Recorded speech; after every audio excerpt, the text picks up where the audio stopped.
చూస్తున్నాం తెలంగాణ బీజేపీలో సంచలన పరిణామం చోటు చేసుకుంది. బండి సంజయ్, ఈటెల రాజేందర్ ఇద్దరు కూడా కీలక భేటీ జరుపుతూ ఉన్నారు. అయితే ఎంపీ లక్ష్మణ్ ఇంట్లో ఈ ఇద్దరు నేతలు భేటీ అవుతున్నారు. సో ప్రస్తుతానికి ఎంపీ లక్ష్మణ్ నివాసంలో ఈ భేటీ జరుగుతోంది.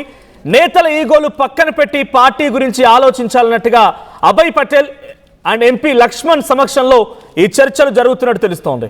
So as of now Bandi Sanjay, Etela Rajender మధ్య ఈ చర్చలు జరుగుతున్న పరిణామాలు చూస్తూ ఉంటే గత కొన్ని రోజులుగా ఇద్దరి మధ్య వైరం చాలా తీవ్ర స్థాయికి రాజుకుంది. ఏకంగా ఒకప్పుడు హుజూరాబాద్ నియోజకవర్గంలో 4 సార్లు 5 సార్లు ఎమ్మెల్యేగా ఉన్నటువంటి ఈటెల రాజేందర్ని కనీసం హుజూరాబాద్ నియోజకవర్గంలో ఇప్పుడు అడుగు పెట్టడానికి కూడా ఆలోచిస్తూ ఉన్నారు. ఎందుకనంటే అక్కడ ప్రస్తుతం పార్లమెంటేరియన్గా ఉన్నారు బండి సంజయ్. సో బండి సంజయ్ పార్లమెంటరీగా ఉన్నటువంటి ఆ నియోజకవర్గ పరిధిలోనే వస్తుంది హుజూరాబాద్ నియోజకవర్గం అనేది. సో హుజూరాబాద్ నియోజకవర్గం ఆ పార్లమెంట్ పరిధిలో వస్తున్న తరుణంలో ఇప్పుడు బండి సంజయ్ అక్కడికి రానివ్వడం లేదు అనంటూ ఒకానొక సిచ్యువేషన్లో హుజూరాబాద్ నుంచి చాలామంది బీజేపీ నాయకులు, ఈటెల రాజేందర్ అనుచరులు కూడా ఇక్కడికే చేరుకున్నారు. ఆయన ఉన్నటువంటి నివాసం షామీర్పేటకే చేరుకొని కొన్ని ప్రెస్ మీట్ కూడా పెట్టారు. సో కౌగులించుకొని వెన్నుపోటు పొడిచే పరిస్థితి నా దగ్గర లేదు అని అంటున్నారు ఈటెల రాజేందర్. అప్పుడు ఇక నివేదిక ఆధారితంగా నిన్ననే అభయ్ పటేల్తో ఈటెల డిన్నర్ మీటింగ్లో కూడా పార్టిసిపేట్ చేశారు. సో విజువల్స్ మనం చూడొచ్చు.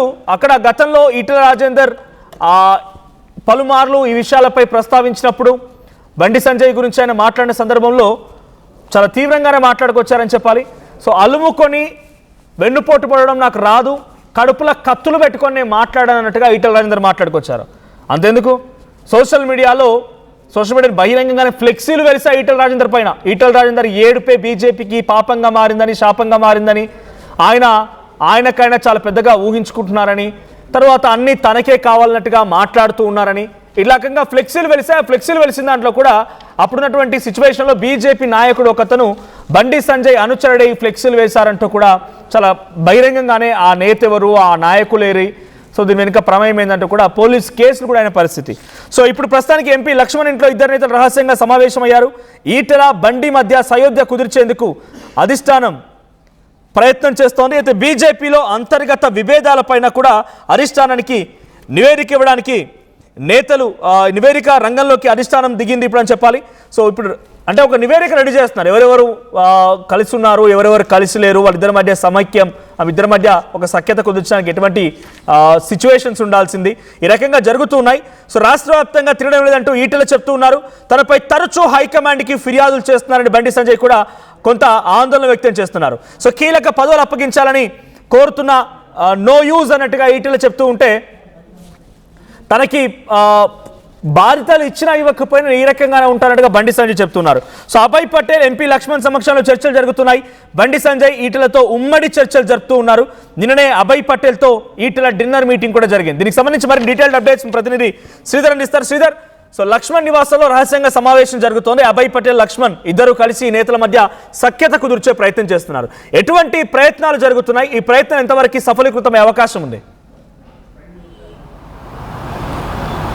ఏమన్నది పార్టీలో ఉన్నటువంటి అంతర్గత పోరుకు చెక్ పెడితేనే ఇక్కడ బీజేపీ అధికారంలోకి రావడం ఖాయం. ఇక్కడ పార్టీ ఎదగాలంటే డెఫినెట్గా కూడా అగ్రనేతల మధ్య ఉన్నటువంటి ఈగోలను పక్కన పెట్టి పార్టీకి ఒకే లైన్లో తీసుకెళ్లడమే లక్ష్యంగా కూడా అటు బీజేపీ హైకమాండ్ కూడా ఇప్పటికే గ్రహించినట్టు చాలా క్లియర్ కట్గా అర్థమవుతుంది. ఎందుకంటే అటు ఎప్పటి నుంచో ఈటెల బండి సంజయ్ మధ్య పచ్చగడ్డి వేస్తే బగ్గుమనేటువంటి సిచ్యువేషన్ కూడా చూస్తున్నాం. అటువంటి సిచ్యువేషన్ని మొదటగా ఇద్దరు నేతలను సెట్ చేస్తే పార్టీ కూడా ఇక్కడ సెటరేట్ అవుతుంది, తెలంగాణలో ముందుకు వెళ్తుంది, పార్టీ బలోపేతమై వచ్చేటువంటి ఎన్నికల్లో కూడా పార్టీ గెలుపు ఈజీగా అవుతుందని కొంత బీజేపీ భావించే ఇద్దరు నేతలకు కూడా సయోధ్య కుదిరించేందుకు అటు బీజేపీ రాజ్యసభ సభ్యులు ఎంపీ లక్ష్మణ్ ఇంట్లో కూడా అటు బీజేపీ రాష్ట్ర వ్యవహారాల ఇన్ఛార్జి ఉన్నటువంటి అభయ్ పటేల్ సైతం కూడా ఇద్దరు నేతలతో భేటీ అయ్యారు. భేటీకి ముందు రేపు ఈరోజు జరుగుతున్నటువంటి పరిణామాలకు సంబంధించి భేటీకి సంబంధించినటువంటి అంశాన్ని కూడా ఒకవైపు సునీల్ అటు అభయ్ పటేల్ నిన్న ఈటెల రాజేందర్ ఇంటికి వెళ్ళి అక్కడ ఉన్నటువంటి పరిస్థితిని వివరించడమే కాకుండా రేపు జరిగేటువంటి భేటీలో ఇద్దరు నేతలకు సంబంధించినటువంటి అంశాన్ని ముందుగా ఈటెల రాజేందర్ ఇంటికి వెళ్ళి తెర మీదకి తెచ్చారు. తాజాగా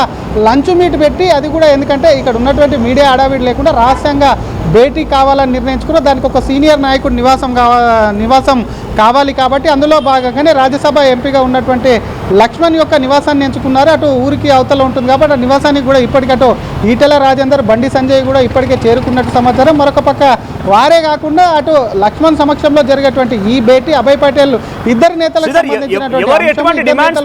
ఎవరి వాదన ఏంటి? ఇద్దరి మధ్య సఖ్యత కుదుర్చాలన్నప్పుడు వారి వాదన వినిపిస్తారు, సహజంగా వాళ్ళ యొక్క అభిప్రాయం కూడా తీసుకుంటారు. సో అభయ్ పటేల్ లక్ష్మణ్ ముందు ఈటెల ఉంచినటువంటి డిమాండ్స్ ఏంటి, లేకపోతే ఆయన అభిప్రాయం ఏంటి, బండి సంజయ్ ఏం చెప్తున్నారు, ఆయన ఒపీనియన్ ఎలా ఉంది, ఈటెలకు వ్యతిరేకంగా ఆయన ఏం మాట్లాడుతున్నారు? డెఫినెట్గా వారి డిమాండ్స్ కూడా ఇందులోకి వచ్చేటువంటి అవకాశం ఉంది. ప్రధానంగా ఈటెల రాజేందర్కి సంబంధించినటువంటి హుజూరాబాద్కు సంబంధించి ఎప్పటికప్పుడు ఈటెల వెళ్తూ హుజూరాబాద్కి వెళ్ళినప్పుడే ఈటెల సమస్యగా అక్కడికే బండి సంజయ్ నిత్యం కూడా టూర్లు పెడుతుంటారు. ఈటెల వెళ్ళినాడే బండి సంజయ్, బండి వెళ్ళినాడే ఈటెల రాజేందర్, వీళ్ళు ఇద్దరు వెళ్తున్నారు కాబట్టి దానికి ముందస్తుగా చెక్కు దానికి సంబంధించి, ఎందుకంటే అటు కరీంనగర్ పరిధిలో హుజూరాబాద్ వస్తుంది కాబట్టి హుజూరాబాద్కు సంబంధించి కూడా కొంత డిస్టర్బెన్స్ అయ్యే అవకాశం ఉంటుందని ఈటెలను అక్కడ బండి సంజయ్ వర్గం కూడా కొంత ఇంపార్టెన్స్ ఇవ్వట్లేదు. కాబట్టి ఈ విషయానికి సంబంధించి ప్రధానంగా మరొక వైపు వచ్చేటువంటి జిహెచ్ఎంసీ ఎన్నికల్లో ఇప్పటికట్టు బండి, ఎందుకంటే మొన్న జరిగినటువంటి మున్సిపల్ ఎన్నికల్లో కరీంనగర్లో ఎక్కడ కూడా బండి సంజయ్ ఈటెల రాజేందర్ను అడుగు పెట్టనివ్వలేదు. జరిగినటువంటి పంచాయతీ ఎన్నికల్లో సీట్లు ఇవ్వలేదు. మొన్న జరిగినటువంటి మున్సిపల్ ఎన్నికల్లో ఈటెల రాజేందర్ వర్గానికి సీట్లు ఇవ్వలేదు. కాదు, ప్రధానంగా వీరిద్దరి మధ్య ఉన్నటువంటి వారికి ఉన్నటువంటి సమస్య ఏంది అన్న దాని మీద కూడా దృష్టి పెడుతుంది. పార్టీలో ఉన్నాక అందరూ కలిసి ముందుకు వెళ్ళాలన్నది చూపిస్తుంది. కానీ ఎవరి డిమాండ్స్ ఆర్ మీరు అన్నట్టుగా మనోజ్, ఈటెల రాజేందర్కు ఉన్నటువంటి డిమాండ్స్ ఏంటి గతంలో చూసాం టికెట్స్కు సంబంధించినటువంటి వ్యవహారంలో. ఎందుకంటే బండి సంజయ్ అధ్యక్షుడిగా ఉన్నప్పుడు ఈటెల రాజేందర్ చేరారు.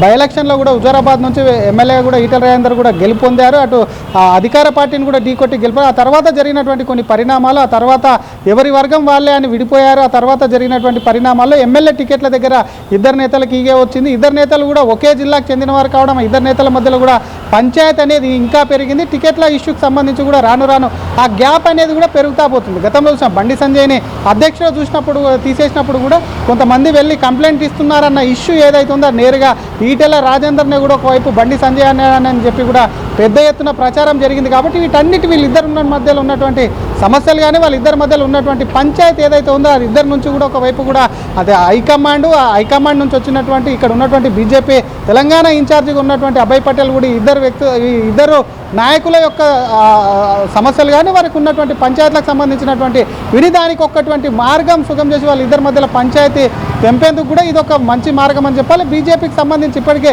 ఎందరో నేతలు మాట్లాడుతుంటారు, వెళ్తుంటారు. కాబట్టి ఎంతమంది నేతలను ఎంతున్నా సరే ఈటెల వర్గమా బండి వర్గం అనేది కూడా కొంత చర్చ జరుగుతుంటుంది. కాబట్టి ఈ విషయానికి సంబంధించి మరి భేటీలు అయితే పాల్గొన్నారు. ప్రధానంగా కూడా డిమాండ్స్ చేశారు ఇద్దరు నేతలు. ఏవేవి కూడా అటు అభయ్ పటేల్, లక్ష్మణ్ సమక్షంలో జరిగేటువంటి మీటింగ్కు అభయ్ పటేల్ ముందు ఉంచారన్న దానిపై కూడా ఒకవైపు కూడా కొంత ఆసక్తిగా అయితే మారింది. ఎందుకంటే టికెట్ల పంచాయతీ ప్రస్తుతం కూడా ఎటువంటి రాజకీయంగా లేదు. అయినప్పటికీ ఒకరి మీద ఒకరు నేతలు ఇండైరెక్ట్గా డైరెక్ట్గా కానీ ఒకరి మీద ఒకరు కామెంట్ చేసుకుంటుంటారు, ఆరోపణలు చేసుకుంటారు వాళ్ళ ఇద్దరి మీద. కాబట్టి దానికి సంబంధించి క్యాడర్లో అయ్యేమోయం ఒక పార్టీకి సంబంధించిన ఇద్దరు నేతలు కూడా అగ్రనేతలు అది కూడా క్యాడర్ను కొంత ఆందోళనకు గురి చేస్తున్నారు. కాబట్టి ఆ ఇద్దరిని పొలిటికల్ గా జరిగేటువంటి ఒక గొడవే కాకుండా మొన్న మధ్య కేంద్ర మంత్రి కుమారుడికి సంబంధించిన ఒక అంశంలో కూడా బహిరంగ చర్చ అని సోషల్ మీడియాలో అయితే ఒకరిపై ఒకరు అనేక రకాల నెప్పనెట్టుకున్న పరిస్థితి. సో పర్సనల్గా తన ఫ్యామిలీని కూడా టార్గెట్ చేసి ఈటెల రాజేందర్, మరొక ఎంపీ ఇద్దరు కలిసి అబాసు పాలు చేస్తున్నారనేది బండి సంజయ్ అన్యాయులు కానీ అనుచరులు కానీ వాళ్ళ వర్గాలు కానీ వాళ్ళు చెప్తున్నమాట. సో ఇది ఎలా ట్యాకిల్ చేయబోతోంది? కుటుంబాన్ని సైతం ఈటెల రాజేందర్, మరో ఎంపీ ఇద్దరు కలిసి ఈ రకంగా ఇబ్బంది పెడుతున్నారనేటువంటి ఈ చర్చ, దీనికి ఎలాంటి ఫుల్ స్టాప్ పడవచ్చు? డెఫినెట్గా మధ్య జరిగినటువంటి పరిణామాలన్నిటి మీద కూడా ఇప్పటికే హైకమాండ్ ప్రోగ్రెస్ కూడా తీసుకుంది. ఎందుకంటే అటు బీజేపీ జాతీయ అధ్యక్షుడు నితిన్ నబీన్ వచ్చారు. 1 మంత్లో కూడా వీరికి డెడ్ లైన్ విధించారు. నేతలందరూ సెట్ రైట్ కావాలి, లేకపోతే ఖచ్చితంగా కూడా నెక్స్ట్ వస్తాను, వేటు తప్పదు అంటూ కూడా ఒకవైపు నితిన్ నబీన్ టూర్కు సంబంధించి 3 రోజుల పాటు ఉందో క్లియర్ కట్గా వీళ్ళకి ఒక ఇండికేషన్ ఇవ్వడమే కాకుండా అదొక వార్నింగ్లా అని చెప్పాలి. అందులో భాగంగా నెల రోజులకు సంబంధించినటువంటి అంశానికి సంబంధించి కూడా కొంత క్లియర్ చేసేందుకు కూడా అటు హైకమాండ్ కూడా అభయ్ పటేల్ను రంగంలో దిగి మీరు అన్నట్టుగానే కేవలం బండి సంజయ్ ఇష్యూ, కుమారుడి ఇష్యూకి సంబంధించిందే కాదు, మొన్న జరిగినటువంటి ఈటెల రాజేందర్ మీద వెలిసినటువంటి ఫ్లెక్సీలు ఏవైతే ఉన్నాయో అది కూడా బండి సంజయ్ వర్గం చేసింది అంటూ కూడా కొంత ప్రచారం జరిగింది. మరొక పక్క అరవింద్ మీదకి పోయింది. కాబట్టి వీటన్నిటికీ కూడా ఫుల్ స్టాప్ పెట్టేందుకు జరిగినటువంటి మొదటి నుంచి కూడా బండి ఈటెల మధ్య జరిగినటువంటి సంఘటన ఏంది, ఎందుకు ఇద్దరు నేతల మధ్యలో పంచాయతీ వచ్చింది, వాటన్నిటిని కూడా ఒక్కొక్కరిగా నేతలకు సంబంధించినటువంటి అంశాన్ని కూడా వారి నుంచి కూడా స్వీకరిస్తూ వారి నుంచి కూడా అడిగి తెలుసుకుంటూ కూడా దీనికి వివాదానికి కూడా పరిష్కారం చూపాలని మరి ప్రయత్నిస్తున్నారు. భేటీ అనంతరం కూడా ఏమేమి నేతలకు సంబంధించి వాళ్ళేం అడిగారు, వీళ్ళేం చెప్పారు, అటు బండి నుంచి కానీ టీటెల్ నుంచి కానివ్వండి ఎటువంటి అంశాలు కూడా అక్కడ లేవనెత్తారు అన్న దానిపై కూడా ఈ భేటీ అనంతరం ప్రస్తుతం భేటీ కూడా జరుగుతుంది. భేటీ అనంతరం కూడా ఒక క్లారిటీ వచ్చేటువంటి అవకాశం అయితే ఉందని చెప్పొచ్చు Manoj. Right, thank you Sridhar. So Telangana బీజేపీలో ఒక కీలకమైన పరిణామం అని చెప్పుకోవాలి. ఈ స్థాయిలో అగ్రనాయకత్వం వచ్చి ఇద్దరు నాయకుల మధ్య సఖ్యత కుదిర్చే ప్రయత్నం చేస్తున్నారంటే బీజేపీ ఇక్కడ ఏ స్థాయిలో ఫోకస్ పెట్టిందో అర్థమవుతోంది.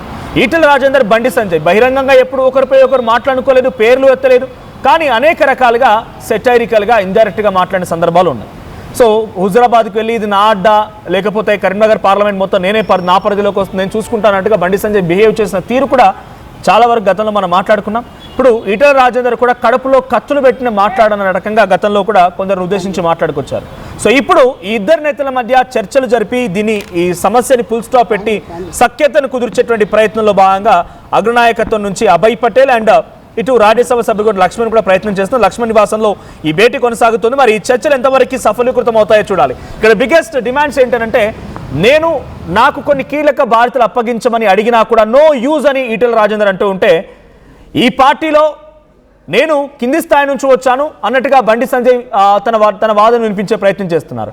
ఇక ప్రత్యేకంగా వ్యక్తిగతంగా కుటుంబాన్ని టార్గెట్ చేసి అబాసు పాలు చేస్తున్నారని బండి సంజయ్ అంటూ ఉంటే, నన్ను నా నియోజకవర్గానికి సంబంధించి కనీసం హుజరాబాద్లో రానివ్వకుండా రకరకాల వింతలు విడ్డూరాలు చేస్తున్నారనే రకంగా ఆయన చెప్తూ ఉన్నారు. సో ఎవరి డిమాండ్స్ వాళ్ళకు ఉన్నాయి, ఎవరి కామెంట్స్ వాళ్ళకు ఉన్నాయి. మరి ఈ కామెంట్స్ని, ఈ డిమాండ్స్ని, ఈ మాటల యుద్ధాన్ని పరిష్కారం మార్గం చూపించే విధంగా అభయ్ పటేల్ కానీ లక్ష్మణ్ కానీ ఎటువంటి ప్రయత్నాలు చేయబోతున్నారు చూడాల్సిన అవసరం అయితే ఉంది.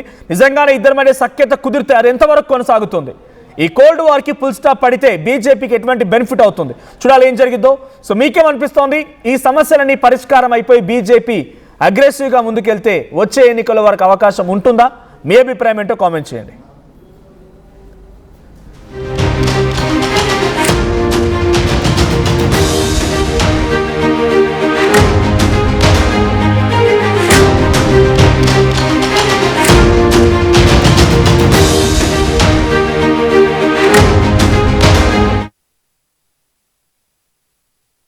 ఏం కొన్నావురా? అమ్మకి 10, అత్తమ్మకి 6, అమ్మమ్మకి 4 కేజీలు చీరలు మావా. అబ్బో, ఇక్కడ కేజీ చీరలు కొంటే అర కేజీ చీరలు ఫ్రీ అంట. Churidar, men's wear, kids wear 1+1, 2+1 మస్తు ఆఫర్లు ఉన్నాయి. మరి ఇంకా మాంగళ్య ఆషాఢం కేజీ సేల్ అంటే తెలుసు కదా. మాంగళ్య షాపింగ్ మాల్ కేజీల్లో సేల్, టన్నుల్లో ఆనందం.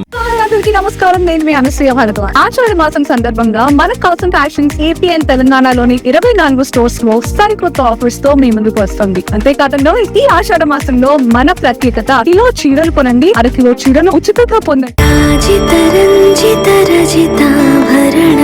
Pure in its form with grace made noble.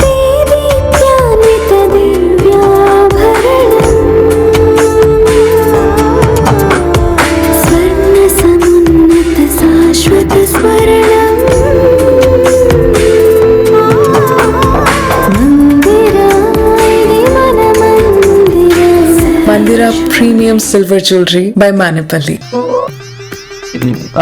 I'm Dheeraj, a doctor and a photographer. I'm in fine art. At Anurag University, be everyone you dream to be. Tournament కి ముందు paint ఎలా చేస్తాం?